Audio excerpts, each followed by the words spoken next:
Black magic বা কালো জাদু, যারা এই মুসিবতে পড়েছেন তারা হাড়ে হাড়ে টের পাচ্ছেন এটা কি জিনিস। নবী সাল্লাল্লাহু আলাইহি ওয়াসাল্লাম পরিষ্কারভাবে বলেছেন, এইটা ওঁটকে হাড়ি পর্যন্ত আর মানুষকে কবর পর্যন্ত পৌঁছায় দেয়। অসুস্থ হতে হতে হতে একসময় কবর পর্যন্ত চলে যায়।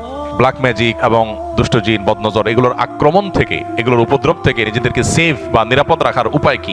নবী করিম সাল্লাল্লাহু আলাইহি ওয়াসাল্লামের যে চিকিৎসা পদ্ধতি, এর মধ্যে তাবিজ দেওয়া নেওয়া ছিল না।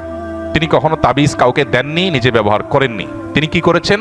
ঝাড়ফুঁক করেছেন, কোরআনে কারিমে আয়াত পড়ে ফু দিয়েছেন, অন্যকে দিয়েছেন। এটা হলো সুন্নাহসম্মত ট্রিটমেন্ট।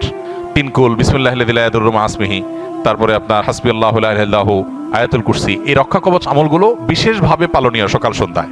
এটা যদি নিয়মিত কেউ করে, আল্লাহ তাআলা তাকে হেফাজত রাখবেন। সুন্নাহসম্মত রোজাগুলোর বৃহস্পতিবার, বিশেষ করে চাঁদের 13, 14, 15 ব্ল্যাক ম্যাজিক থেকে বাঁচার জন্য এই 3 দিনের রোজা খুবই গুরুত্বপূর্ণ। রোজা এখন ডাক্তাররাও রাখতে বলে, স্বাস্থ্যের জন্য ভালো। অতএব আইয়াম বীজের রোজাগুলো রাখলেও সেহের ইত্যাদি থেকে, ব্ল্যাক ম্যাজিক ইত্যাদি থেকে আল্লাহ তাআলা হেফাজত রাখবেন। তৃতীয়ত, বাসা বাড়িতে কোরআন কারিমের তেলাওয়াত, এটার পরিমাণ আমাদের বাড়ানো দরকার। শুধু তেলাওয়াত না, উচ্চস্বরে তেলাওয়াত। কোরআন কারিমের তেলাওয়াত করা হলে কিভাবে একজন ব্ল্যাক ম্যাজিকের রোগী ধীরে ধীরে সুস্থ হয়ে ওঠে এবং অস্বাভাবিক পরিবর্তন তার মধ্যে আসে। এটা কোরআনের একটা মুজিজা, অলৌকিকত্ব। মাশাআল্লাহ, এই অলৌকিকত্ব কেউ দেখতে চাইলে তিনি ব্ল্যাক ম্যাজিকের রোগীর উপরে কোরআনের প্রভাব দেখতে পারেন। এগুলো আমরা মেনে চললে আশা করা যায় আল্লাহ তাআলা আমাদেরকে হেফাজত করবেন।